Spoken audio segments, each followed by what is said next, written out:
Ano ang work permit? Sa video ito, sasagutin natin yan. Kaya huwag kang alis, panoorin mo ang video ito. Ang Chinese work permit ay kinakailangan para makapagtrabaho ka ng legal dito sa China. Ito ang patunay na may pahintulot kang magtrabaho sa bansang ito. Kung wala ka nito, hindi ka pwedeng magtrabaho dito dahil ito ang nagbibigay sa iyo ng permiso. May tatlong kategory ng work permit. Ang una, yun yung tinatawag na Category A at yun ang para sa mga high-end na mga talents. Ito yung mga scientists, mga technology leaders, international entrepreneurs, at mga espesyalistang talentado. Sila yung mga diplomat level. Wala pa tayo dyan. Hindi natin abot yan. Ito ay walang age or educational level or profession o kaya ay experience restriction sa mga taong kabilang dito sa kategory na ito. At ang kailangan dito, kailangan ma-reach nila yung 85 or more na points doon sa scoring system ng pagkuha ng work permit. So, para magkaroon ng category A nito o kaya diplomat level ng work permit, kailangan 85 and above ang score mo sa scoring system. At ito ay para sa mga expert, sa mga highly talented individuals na kailangan dito sa China. Ang pangalawang category ay ang Category B. Ngayon, ang hawak-hawak kong work permit, ito ay Category B. Yan po, ang ating work permit, Category B. Ano ba ang Category B? Ang Category B ay para sa mga foreign professionals. Sa mga professionals, halimbawa, may mga specific na educational background, mga profession o kaya work criteria na nakasaad ayon sa regulation ng China. Example, mga teachers. Dahil teacher ako dito, ang kategory ko ay Category B. Ayan po, Category B. Ayan siya, sa bandariyan. Yan ang Category B. Okay? Ngayon, karaniwang qualifications nito ay bachelor's degree o kaya ay higit pa. Ang kailangan lang ay at least 60 o higit na points. 60 points and above. Pero kailangan meron kang degree. Ang pangatlong kategory ng work permit ay Category C. Ito ay mas mababa compared sa Category A, Category B, at yan ngayon sa Category C, sila yung tinatawag na ordinary foreigners. Ayon sa kanilang pag-describe, ordinary foreigners. Tinutukoy nito yung mga ordinaryong foreigners na kailangan sa domestic labor market ng China. Halimbawa, sila yung mga nanny tutor, yung mga factory workers, yung mga restaurant workers, sila yung mga nasa service industry, karamihan. Mari silang empleyado, kaya temporary, hindi hihigit sa 90 days.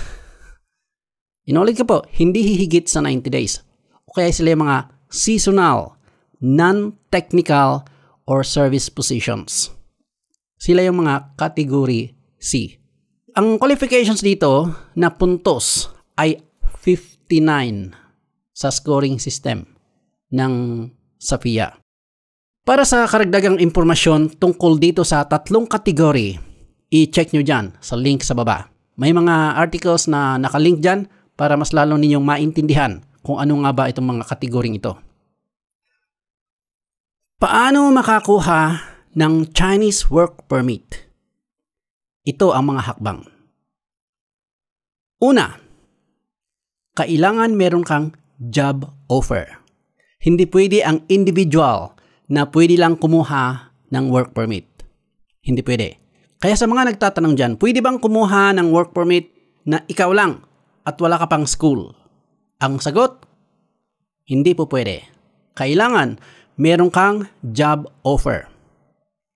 Pangalawa, ang mangyayari pag meron ka ng job offer, i-a-apply ka ngayon ng iyong school, ng iyong employer, ng work permit. Ganyan siya. Pangalawa, sila mag-a-apply sa'yo. Paano ang application? Online po yan. Isasubmit nila lahat ng mga requirements online sa system. In 2 to 3 weeks, makikita na ang result kung meron kang approval o wala.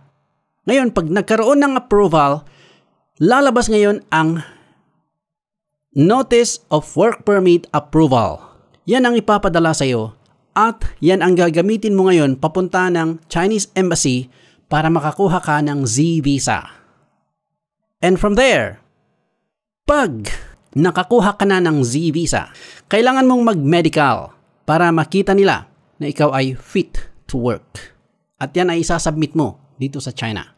Pagdating mo dito, pupunta kayo ngayon sa local police station, magre-register kayo. Dahil first time, mag-register ka muna sa local police station. Tapos, medical ka ulit. Para sa residence permit, kailangan mag-medical ka ulit. After a while, pupunta na kayo ng PSB, Public Security Bureau. And from there, ibibigay nila ang work permit sa iyo at ng iyong residence permit. Yan ang pamamaraan kung paano makuha ang work permit.